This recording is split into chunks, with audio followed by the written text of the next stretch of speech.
નમસ્કાર વિદ્યાર્થી મિત્રો, આજે ધોરણ 9 વિષય વિજ્ઞાનના પ્રકરણ નંબર 8 ગતિમાં આપ સર્વેનું હાર્દિક સ્વાગત છે।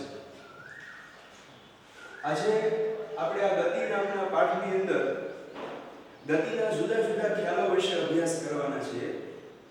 ગતિ કોને કહેવાય, કઈ ગતિ આપણા માટે લાભદાયી છે, કઈ ગતિ આપણા માટે નુકસાનકારક છે, એ બધા વિશે આપણે અભ્યાસ કરવાનો છે। તો સૌપ્રથમ ગતિ એટલે શું, કોઈ પદાર્થ ગતિમાં છે એમ ક્યારે કહેવાય, એના વિશે આપણે આજના દિવસે શીખવાનું છે। તો સૌપ્રથમ ગતિ એટલે શું એના એ શબ્દ સમજવા પ્રયત્ન કરીએ। તો આપણી આસપાસ એ મોટા ભાગની વસ્તુઓ છે કે જે ગતિમાં હોય છે અને અમુક વસ્તુઓ સ્થિર હોય છે। તો ગતિમાં હોય છે તેમ ક્યારે કહેવાય ને વસ્તુ સ્થિર છે એમ ક્યારે કહેવાય? તો પહેલો શબ્દ સમજીએ, ગતિ એટલે શું?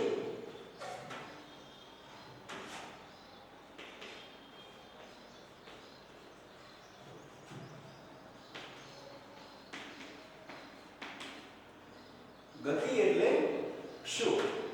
તો જ્યારે કોઈ પદાર્થ આસપાસનો કોઈ પદાર્થની સાપેક્ષે સરખામણીમાં પોતાનું સ્થાન બદલતો હોય તો તે પદાર્થ ગતિ કરે છે તેમ કહેવાય।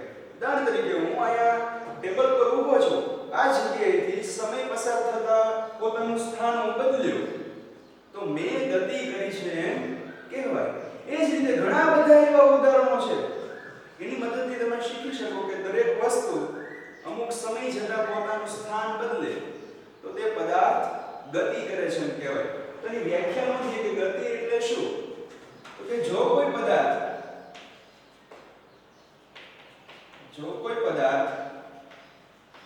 પોતાના આસપાસના પદાર્થની સરખામણીએ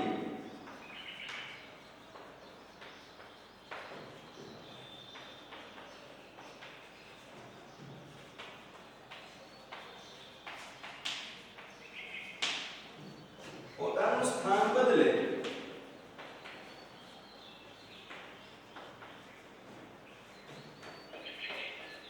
તો પદાર્થ ગતિ કરે છે તેમ કહેવાય।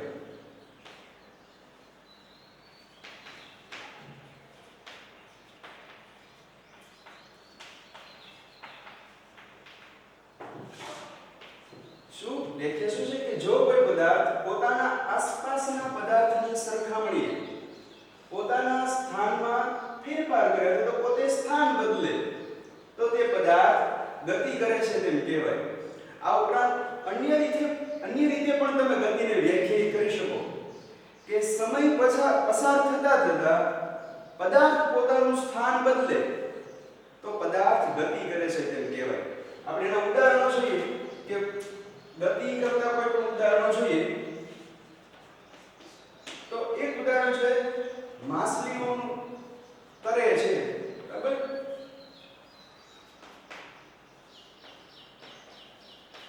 તો માછલી જો તરતી હોય, એ સરોવરમાં તરે કે દરિયામાં તરે કે કોઈ પણ પાણીમાં તરતી હોય તો માછલીઓ ગતિ કરે છે એમ કહેવાય। એ જ રીતે બીજા ઉદાહરણ છે કે મોટર ગાડીનો ચાલુ,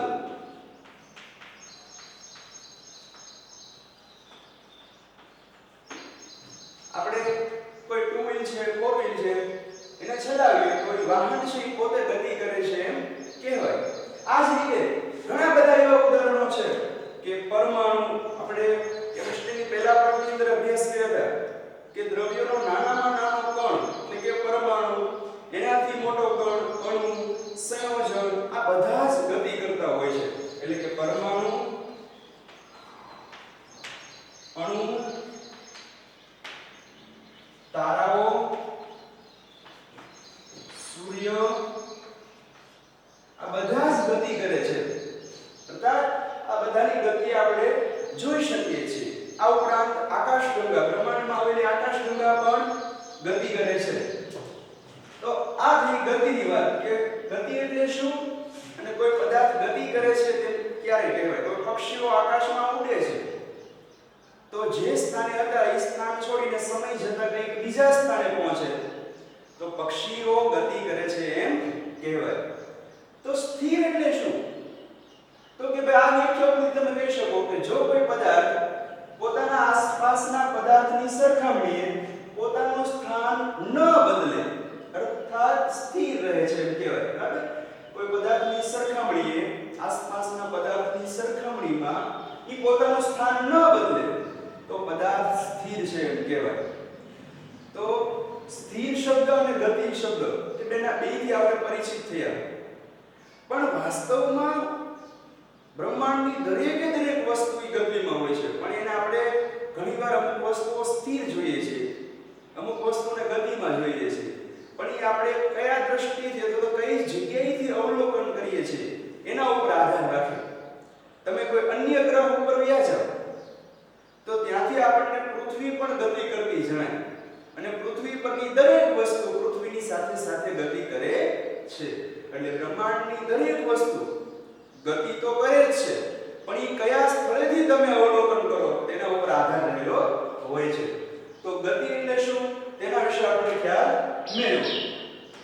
હવે અમુક ગતિ એવી પણ છે જેમ આપણે જોયું ઉદાહરણમાં કે આ પૃથ્વીની ગતિ અમુક મકાનો કે દિવાલો છે એમ સ્થિર જ હોય છે, પણ અમુક એવી પણ ગતિ છે જે વ્યવહારમાં સાપેક્ષ રીતે ગતિ તો કરતા હોય પણ આપણને સ્થિર જણાય. તો એવી ગતિને કહેવાય અપ્રત્યક્ષ, નરી આંખે ન જોઈ શકાય તેવી ગતિ. તો અપ્રત્યક્ષ ગતિ એટલે શું એના વિશે સમજીએ. અપ્રત્યક્ષ ગતિ, આ અપ્રત્યક્ષ ગતિ એટલે શું? તો કે જેને આપણે નરી આંખે ન જોઈ શકીએ તેવી ગતિઓને અપ્રત્યક્ષ ગતિઓ કહેવાય. ફોર એક્ઝામ્પલ એક ઉદાહરણ જોઈએ તો કે હવાની ગતિ. વાયુઓ ગતિ કરે છે, બરાબર? હવા ગતિ કરે છે, પણ તમે આપણે હવાનો ગતિ જોઈ શકતા નથી. હવાને તમે ગતિ કરતી જોઈ શકો ના. તો આપણને ખ્યાલ કેમ આવે કે સાહેબ હવા ગતિ કરતી હોય? તો હવાને લીધે ધૂળના રજકણો વાતાવરણમાં ઉડતા હોય છે, વૃક્ષોની ડાળીઓ પાંદડાઓ હલનચલન કરતા હોય છે, અને એના પરથી આપણને ખ્યાલ આવે કે હવા છે, વાયુ એ પોતે ગતિ કરતો હશે. તો આ હવાની ગતિને કેવી ગતિ કહેવાશે? અપ્રત્યક્ષ. ને નરી આંખે આપણે ગતિને જોઈ શકતા નથી. તો હવાની ગતિ એ અપ્રત્યક્ષ ગતિ છે. આ સિવાય બીજા અમુક ઉદાહરણો જોઈએ કે જેને આપણે ગતિ તો થાય છે પણ નરી આંખે જોઈ શકતા નથી. તો એક જોઈએ સૂર્યાસ્ત અને સૂર્યોદય.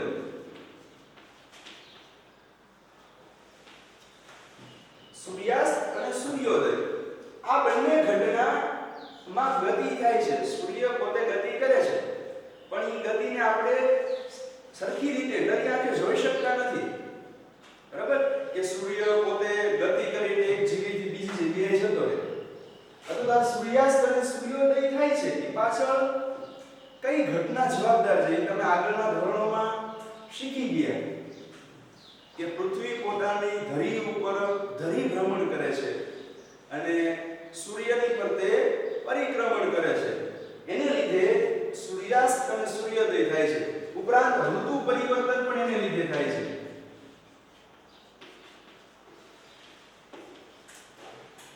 તો આ સૂર્યોદય, સૂર્યાસ્ત અને ઋતુ પરિવર્તન એ દરેક અપ્રત્યક્ષ ગતિના ઉદાહરણો થયા. તો ગતિ ઘણા બધા પ્રકારે હોય છે. એમાંની હજી એક ગતિનો પ્રકાર જોઈએ તો કે ભાઈ સૂક્ષ્મ ગતિ અથવા તો ખૂબ લાંબા ગાળાની ગતિ. એ ગતિ કેવી હોય છે જોઈએ. સૂક્ષ્મ ગતિ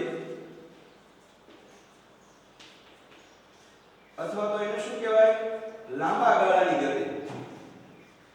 તો એવા ઉદાહરણો તમે વિચારો કે એવી કઈ ગતિ છે કે ગતિ તો થતી હોય પણ ખૂબ લાંબા સમય પછી આપણને ખ્યાલ આવે, અથવા તો એ બહુ સૂક્ષ્મ ગતિ હોય, ખૂબ ધીમે ધીમે ગતિ કરતો હોય પદાર્થ કે કોઈ વસ્તુ.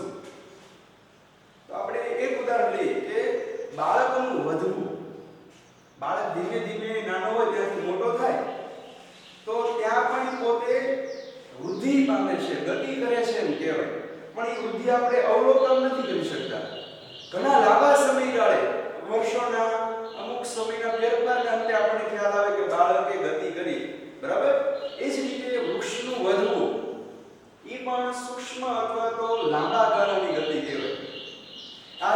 પૃથ્વીનું ધરીભ્રમણ અને સૂર્ય પ્રત્યે પરિક્રમણ એ પણ થોડી સૂક્ષ્મ ગતિ કહેવાય.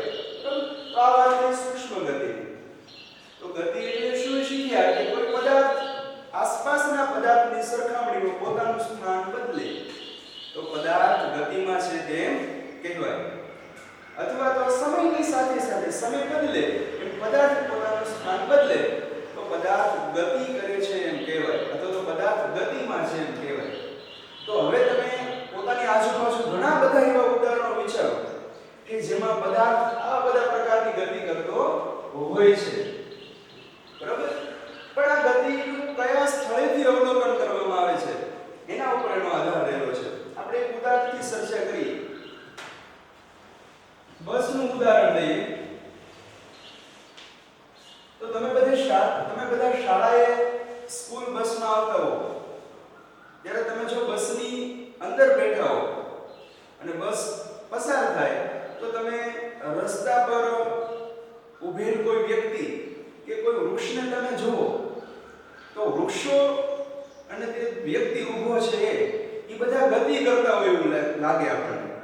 ખરેખર તો એ સ્થિર હતા, પણ આપણે અવલોકન બસમાંથી કરીએ છીએ એટલે આપણને બસ સ્થિર લાગે છે, જ્યારે બીજી વસ્તુ છે આપણને ગતિમાં લાગે છે. બહાર ખરેખર એ સ્થિર છે તેમ છતાં એ ગતિમાં લાગે.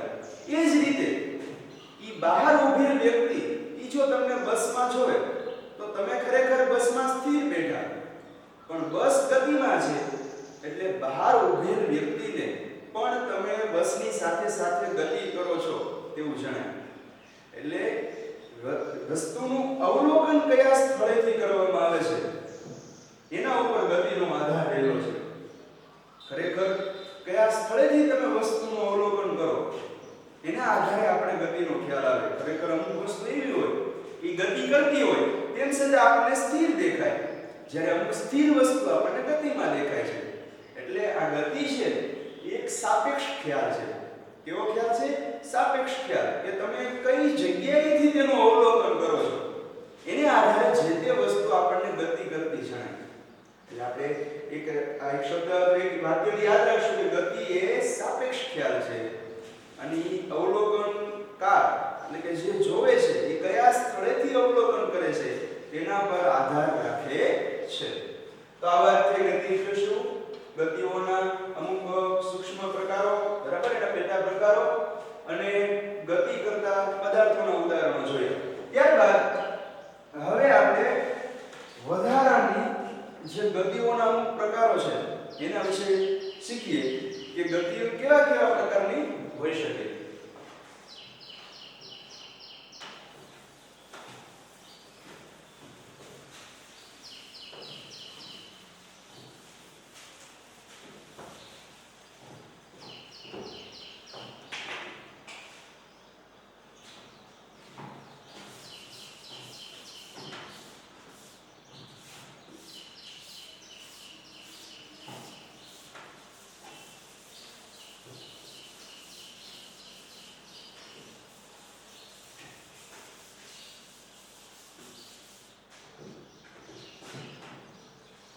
જોઈએ ગતિના પ્રકારો.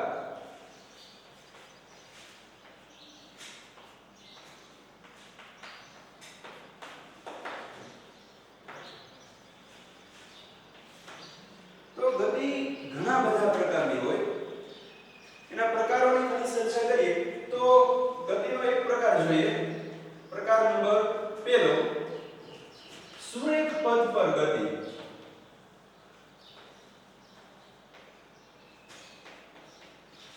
સુરેખ પથ એટલે કે સીધા માર્ગ પર થતી ગતિ. કોઈ વાહન છે એકદમ સીધા રસ્તે આગળ વધતું હોય તો એ સુરેખ પથ પર ગતિ કરે છે એમ કહેવાય. એને બીજા શબ્દોમાં કહેવાય રેખીય ગતિ. શું કહેવાય? રેખીય ગતિ. એક સીધી રેખામાં જે ગતિ થતી હોય તેવી ગતિને રેખીય ગતિ કહેવાય. તમે એના ઘણા બધા ઉદાહરણો તમે જોઈ શકો કે વિમાન છે સીધી રેખામાં ઉડતું હોય તો વિમાનની ગતિને સુરેખ પથ પર થતી ગતિ કહેવાય.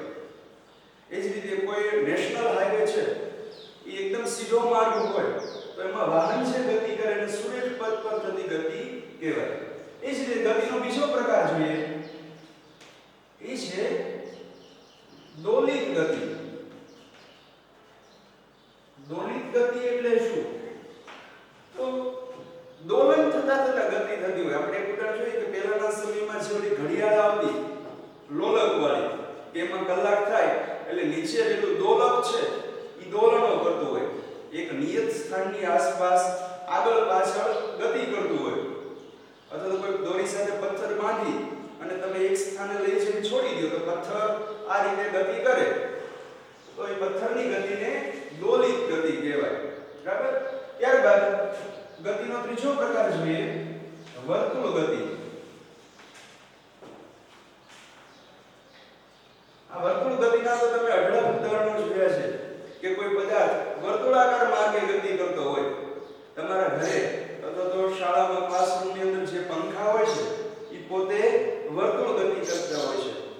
આ સિવાય તમે કોઈ મેળાની અંદર જાઓ તો ત્યાં ચકડોળની ગતિ છે, જે ગોળ ગોળ ચકડોળ કરતો એની ગતિ પણ વર્તુળ ગતિ છે. તો એના ઉદાહરણ પણ તમને આવડી શકે. ત્યારબાદ ચોથો પ્રકાર જોઈએ, ચાક ગતિ. આ ચાક ગતિના વિશે તમે આગળ ધોરણ 11-12 સાયન્સ ની અંદર અભ્યાસ કરશો કે કોઈ વસ્તુ આગળ પાછળ આ રીતે ગતિ કરતું હોય. ફોર એક્ઝામ્પલ આ રીતે ગતિ કરતું હોય, આ દિશામાં જાય ત્યાંથી પરત ફરે, આ રીતે આંકડા અંગ્રેજીમાં 8 નંબર છે એ પ્રકારે ગતિ કરતો એ માર્ગમાં અને ચાક ગતિ કહેવાય. વિશે તમે આગળ અભ્યાસ કરશો. ત્યારબાદ પાંચમો પ્રકાર કંપિત ગતિ. કોઈ વસ્તુનું કંપન થતું હોય ત્યારે જે ગતિ થાય એને કંપિત ગતિ કહેવાય. તમે સ્પ્રિંગ હોય, સ્પ્રિંગને ખેંચીને મૂકી દો તો સ્પ્રિંગ ઉપર નીચે આ રીતે ગતિ કરશે, તો એવી ગતિને કંપિત ગતિ કહેવાય. આ સિવાય ઘણા બધા ગતિના પ્રકારો છે, એના વિશે આગામી ધોરણની અંદર આપણે અભ્યાસ કરશું. પણ આપણને ખ્યાલ હોવો જોઈએ કે ગતિ કયા કયા પ્રકારે થતી હોય એ માટે આપણે ગતિના પ્રકારો જોયા. બરાબર? કે સુરેખ પથ પર થતી ગતિ એટલે કે રેખીય ગતિ, વસ્તુ છે એક સીધા માર્ગે ગતિ કરતી હોય. દોલિત ગતિ એટલે કે નિયત સ્થાનની આસપાસ આગળ પાછળ ગતિ થતી હોય. વર્તુળ ગતિ કે વર્તુળાકાર માર્ગે ગતિ થતી હોય. ચાક ગતિ એટલે આ રીતે અંગ્રેજીના 8 નંબર અક્ષર પ્રમાણે ગતિ થતી હોય. કંપિત ગતિ, સ્પ્રિંગ જે ગતિ કરે છે એને કંપિત ગતિ કહેવાય. તો જુદા ઘણા બધા પ્રકારે ગતિ થતી હોય છે. પણ આ પાઠની અંદર આપણે મુખ્યત્વે આ સુરેખ પથ પર થતી ગતિ અને વર્તુળ ગતિ આના વિશે આપણે શીખવાનું છે. કે સુરેખ પથ પર ગતિ થતી હોય ત્યારે ગતિ કેવી રીતે થતી હોય, ઝડપમાં એટલે કે સ્પીડ, એનો વેગ, એનો પ્રવેગ શું હોય છે, બધી ભૌતિક રાશિઓનો અભ્યાસ કરવાનો છે. ઉપરાંત વર્તુળમય ગતિ એટલે શું, પદાર્થ વર્તુળમય ગતિ કરતો હોય ત્યારે એના વેગમાં શું ફેરફાર થાય એના બધા વિશે આપણે અભ્યાસ કરવાનો છે. અને એ બધી ભૌતિક રાશિઓની સાથે સાથે આલેખની મદદથી પણ ઝડપ, વેગ, પ્રવેગ એ બધી ભૌતિક રાશિઓનો અભ્યાસ કરીશું. તો આ જે ગતિના પ્રકારોની વાત. હવે આપણે પ્રવૃત્તિની મદદથી થોડુંક વધારે ગતિ વિશે શીખીએ. તો પ્રવૃત્તિ નંબર 8.1. પ્રવૃત્તિ નંબર 8.1 એની અંદર પાઠ્યપુસ્તકમાં તમે જોશો કે લખ્યું છે કે તમારા ક્લાસરૂમની દિવાલ ઈ સ્થિર છે કે ગતિમાં એનું તમારે અવલોકન કરવાનું છે. વિચારો, તમે જે ક્લાસરૂમમાં બેસો છો અથવા તો ઘરે જે ઓરડામાં બેઠો છો એની દિવાલ છે ઈ સ્થિર છે કે ગતિમાં? તમે તરત જ જવાબ આપી શકશો કે દિવાલ છે ઈ સ્થિર છે. અને વાત તમારી એકદમ સાચી કે સમયની સાથે સાથે વ્યાખ્યામાં જોયું કે આસપાસના પદાર્થની સાપેક્ષે અથવા સમયની સાથે સાથે દીવાલ પોતાનું સ્થાન બદલતી નથી, એકના એક સ્થાને રહે છે, માટે દીવાલ સ્થિર છે કહેવાય. પણ બીજા ગ્રહ ઉપરથી જઈ તમે જુઓ તો પૃથ્વી ફરે છે એટલે સાથે સાથે બધા જ મકાનો, દીવાલો બધું જ ફરે છે કહેવાય. પરંતુ આપણે અહીંથી અવલોકન કરીએ છીએ તો દીવાલ આપણને સ્થિર જણાય છે અને કોઈ બીજા ગ્રહ ઉપર તેનું નિરીક્ષણ કરવામાં આવે, અવલોકન કરવામાં આવે તો એ આપણને ગતિમાં હોય તેવું લાગે. તો પ્રવૃત્તિ 8.1 આપણને સમજાવ્યું કે જે વસ્તુ પોતાનું સ્થાન બદલતી નથી સમયની સાથે સાથે, માટે તે વસ્તુ સ્થિર છે. એટલે કે ક્લાસરૂમની દિવાલો એ સ્થિર છે. ત્યારબાદ બીજી એક પ્રવૃત્તિ જોઈએ, પ્રવૃત્તિ 8.2. આ પ્રવૃત્તિ 8.2 ની અંદર તમને એક ટ્રેનના ઉદાહરણ દ્વારા સમજાવવામાં આવ્યું છે. તમે બધા ટ્રેનની અંદર મુસાફરી કરી હશે અને એનો આનંદ પણ માણ્યો હશે, પણ જ્યારે તમે ટ્રેનની અંદર બેસો છો, પ્લેટફોર્મ ઉપર જઈ અને ટ્રેનની અંદર બેઠા, શરૂઆતમાં ટ્રેન સ્થિર હોય, પણ 5, 10, 15 મિનિટ સુધી તમે ટ્રેનમાં બેસો તો તમને એવું જણાશે કે ટ્રેન ખરેખર ગતિ કરવા લાગી છે. આવું શા માટે થાય છે? તો અમુક વ્યક્તિઓ છે એ પોતે એક જગ્યાએથી બીજી જગ્યાએ હાલીને જતા હોય એટલે આપણને એવું જણાય કે ટ્રેન ગતિ કરે છે. ખરેખર એવું નથી થતું, આપણે સ્થિર છીએ, પણ આપણે અવલોકન એ રીતે કરીએ છીએ જેને લીધે અમુક વસ્તુઓ આપણને સ્થિર કે અમુક વસ્તુઓ આપણને ગતિમાં દેખાય છે. એટલે શરૂઆતમાં શીખ્યા ને કે ગતિ એ સાપેક્ષ ખ્યાલ છે, જેને આપણે કઈ જગ્યાએથી અવલોકન કરીએ છીએ તેના આધારે જે તે વસ્તુ આપણને સ્થિર કે ગતિમાં હોય તેવું જણાય છે. તો પ્રવૃત્તિ 8.2 માં એવું જ કીધું છે કે કોઈક વસ્તુ સ્થિર હોય છે તો કોઈક વસ્તુઓ ગતિમાં હોય છે. એવું શા માટે થાય છે? બરાબર, એના વિશે આપણે અભ્યાસ કર્યો. આ સિવાય હજી ગતિના વિશે થોડુંક વધારે વિચારીએ તો અમુક ગતિ છે એ આપણા માટે લાભદાયી, ફાયદાકારક હોય છે, જ્યારે અમુક ગતિ છે એ આપણા નિયંત્રણ હેઠળ ન હોય, એટલે ગમે રીતે ગતિ કરતો હોય અને એને લીધે આપણને અમુક નુકસાન થતું હોય. તો એ રીતે ગતિના બે પ્રકાર આપણે પાડી શકીએ. એક ગતિ છે નિયંત્રિત ગતિ.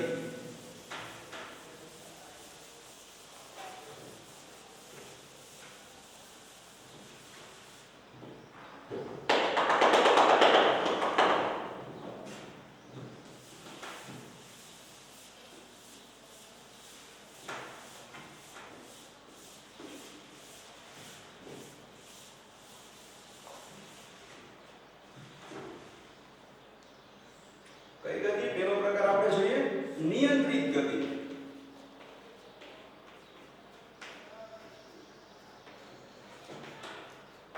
તો આ નિયંત્રિત ગતિ કોને કહેવાય? કે જે ગતિ આપણા નિયંત્રણ હેઠળની હોય અને એનો આપણે ઉપયોગ કરી શકીએ, એનો લાભ લઈ શકીએ, એવી ગતિને નિયંત્રિત ગતિ કહેવાય.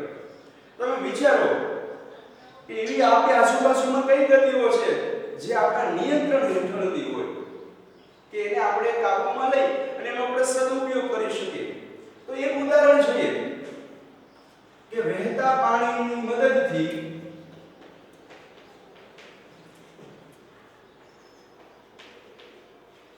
વિદ્યુતનું ઉત્પાદન.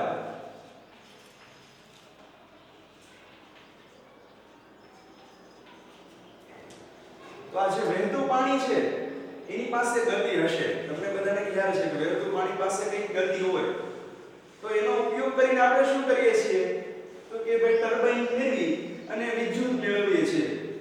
તો ઈ ગતિનો આપણે ઉપયોગ કર્યો, આપણે નિયંત્રણમાં આવી અને એનો આપણે સદુપયોગ કરી શક્યા. તો આ ઉદાહરણ એ નિયંત્રિત ગતિનું ઉદાહરણ થયું. એ જ રીતે વહેતો જે પવન છે એની મદદથી તમે પવન શક્તિ ફેરવીને વિદ્યુત ઉત્પાદન કરો છો તો એ પણ નિયંત્રિત ગતિ થાય. તો નિયંત્રિત ગતિનું ઉદાહરણ થયું.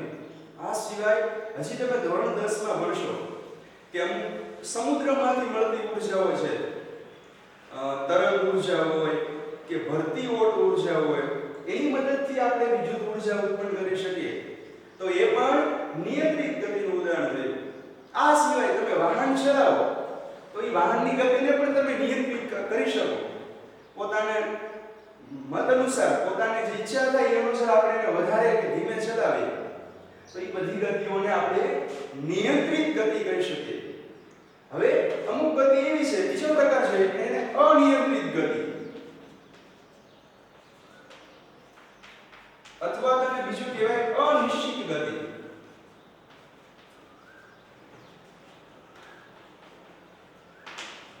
આ અનિયંત્રિત અથવા તો અનિશ્ચિત ગતિ કોને કહેવાય? તો જે ગતિ આપણા નિયંત્રણ હેઠળ ન હોય, અર્થાત એને આપણે કાબૂમાં લઈ એનો સદુપયોગ ન કરી શકીએ, એવી ગતિને અનિયંત્રિત કે અનિશ્ચિત ગતિ કહેવાય. એના ઉદાહરણો તમે વિચારો પહેલા કે એવી કઈ કઈ ગતિ છે કે જેને તમે નિયંત્રણ હેઠળ ન લાવી શકો, એને સીધો તમે ઉપયોગ ન કરી શકો, તો તમને ખ્યાલ આવશે. વિચારો એવા કયા કયા ઉદાહરણો છે. તો એક ઉદાહરણ તમને તરત નજરે ચડે કે સુનામી. બીજું ઉદાહરણ જોઈએ ભૂકંપ.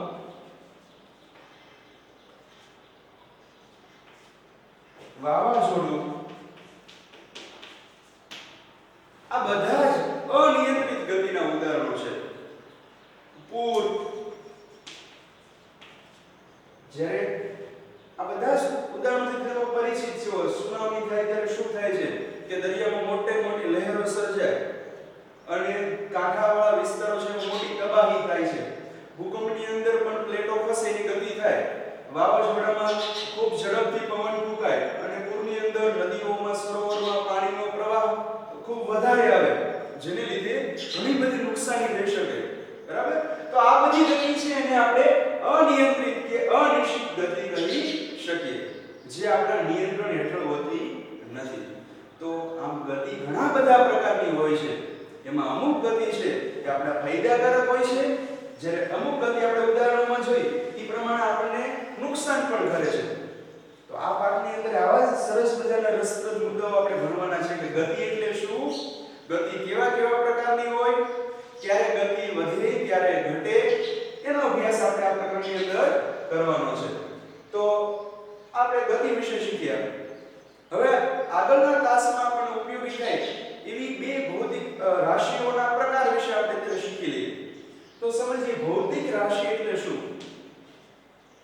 તમે ઘણીવાર આગળના ધોરણોમાં શીખી ગયા છો કે દળ, કદ, વજન, તાપમાન આ બધી ભૌતિક રાશિઓ છે. તો આ ભૌતિક રાશિઓ કોને કહેવાય? તો વ્યવહારમાં એવી ઘણી બધી વસ્તુઓ છે જેની આપણે માપણી કરવાની જરૂરિયાત પડે, એટલે કે એનું મેઝરમેન્ટ માપ લેવાની જરૂર પડે, ત્યારે જે રાશિઓનો ઉપયોગ થાય તેને ભૌતિક રાશિઓ કહેવાય. ફોર એક્ઝામ્પલ, આપણે વાતાવરણનું તાપમાન, જે ઉષ્ણતા, સૂર્યપ્રકાશની ઉષ્ણતા કેટલી છે એ નોંધવું હોય તો આપણે તાપમાનની જરૂર પડે. કોઈ પદાર્થમાં કેટલો જથ્થો સમાયેલો છે એની માપણી કરવા આપણને દળની જરૂર પડે. તો એ બધાને ભૌતિક રાશિઓ કહેવાય. આ ભૌતિક રાશિઓના મુખ્ય બે પ્રકાર છે, અદિશ રાશિ અને સદિશ રાશિ. તો એના વિશે શીખીએ, કારણ કે એના આગળ આપણને ખૂબ જરૂર પડશે. તો અદિશ રાશિ એટલે શું અને સદિશ રાશિ એટલે શું શીખીએ.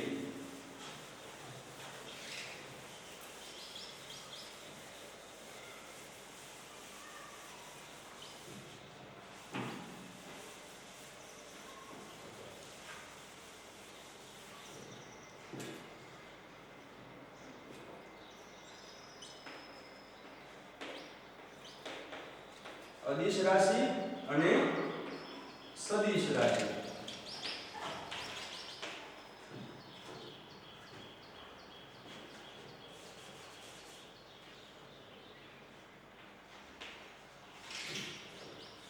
તો તફાવતની દ્રષ્ટિએ આ બે શબ્દોને આપણે શીખીએ કે અદિશ રાશિ કોને કહેવાય અને સદિશ રાશિ કોને કહેવાય. તો નામ ઉપરથી જ તમને પહેલા તો ખ્યાલ આવી જાય કે અદિશ રાશિ કોને કહેવાય.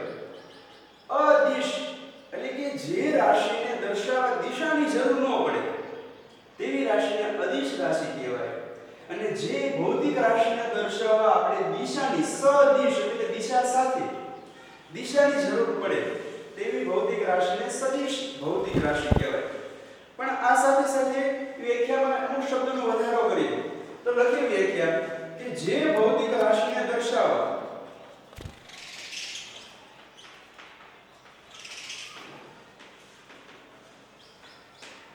ફક્ત મૂલ્યની જરૂર પડે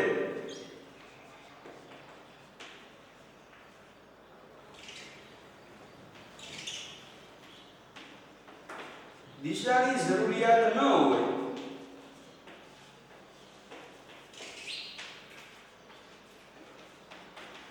તેવી ભૌતિક રાશિને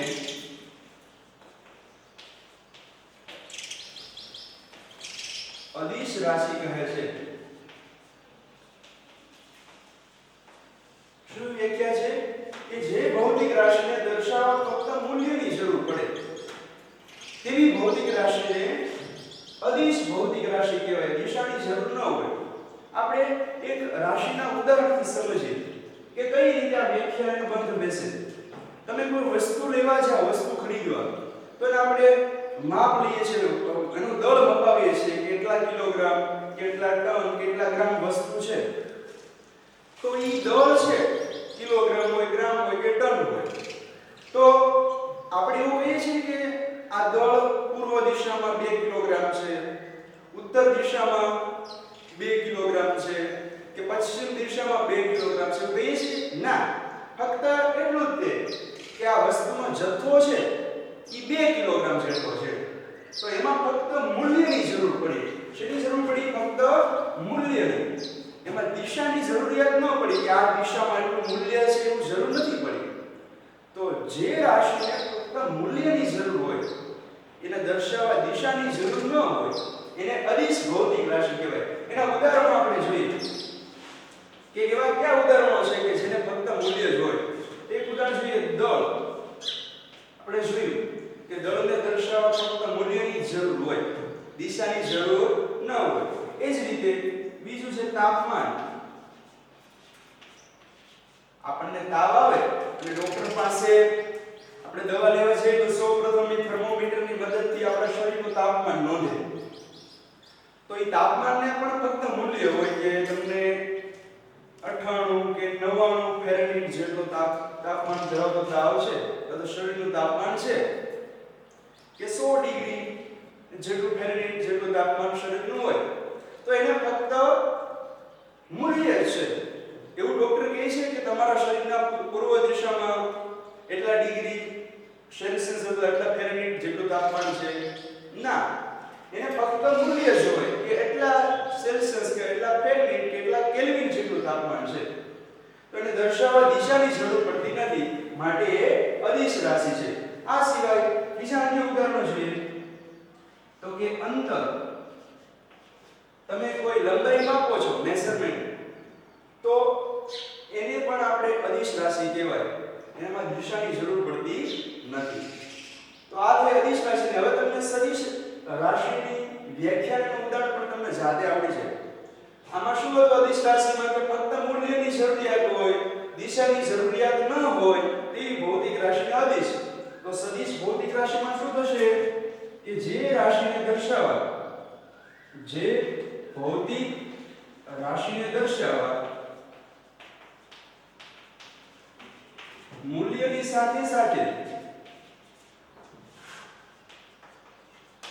દિશાની પણ જરૂરિયાત હોય,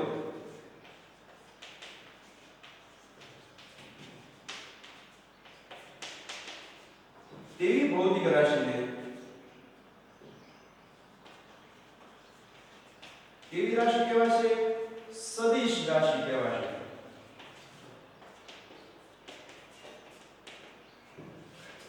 જે ભૌતિક રાશિને દર્શાવવા મૂલ્યની સાથે સાથે, શેની? મૂલ્યની સાથે સાથે દિશાની પણ જરૂરિયાત હોય, તેવી ભૌતિક રાશિને સદિશ ભૌતિક રાશિ કહેવાય. એના ઉદાહરણો પણ આપણે જોઈએ તો કે ભાઈ સ્થાનાંતર. એક ઉદાહરણ છે સ્થાનાંતર. આના વિશે આપણે આગળના મુદ્દાની અંદર, આગળના તાસમાં અભ્યાસ કરશું કે સ્થાનાંતર કોને કહેવાય.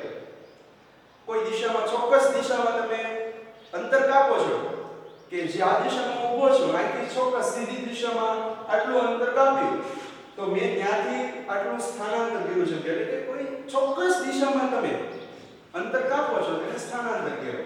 તો એમાં દિશાની જરૂર પડી. એક તો મૂલ્ય, અમુક મીટર કે સેન્ટીમીટર કે કિલોમીટર અંતર કાપો છો, સાથે સાથે એક ચોક્કસ દિશામાં અંતર કાપો છો, તો એને કહેવાય સ્થાનાંતર. આ ઉપરાંત વેગ, પ્રવેગ, વજન, આ બધા વગેરે રાશિઓ છે એને દર્શાવવા માટે આપણે મૂલ્યની તો જરૂર પડે, સાથે સાથે દિશાની પણ જરૂર પડે, તો એને કહેવાશે સદિશ ભૌતિક રાશિ. તો આગામી તાસ માટે ખૂબ ઉપયોગી હતી, એનો આપણે અભ્યાસ કર્યો. અને આમાંથી 2 ગુણની અંદર પરીક્ષામાં પ્રશ્ન પૂછે કે તફાવત આપો અદિશ રાશિ અને સદિશ રાશિ. તો બંનેની વ્યાખ્યા અને બંનેના ઉદાહરણ તમારે જણાવવા પડે કે અદિશ રાશિ એટલે શું અને સદિશ રાશિ એટલે શું. તો આ તમને સમજાઈ ગયું છે.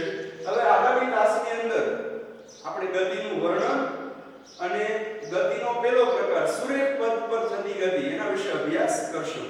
આજે આપણે સુધી રાખીએ છીએ. આ તાસમાં તમને કંઈ ન સમજાણું હોય તો આપણે આગળ નંબર આપ્યો છે તેના પર WhatsApp માં તમે પોતાના પ્રશ્ન લખી અને એનું સોલ્યુશન મેળવી શકો છો. આજે આટલું રાખીએ છીએ. અસ્તુ, જય હિન્દ.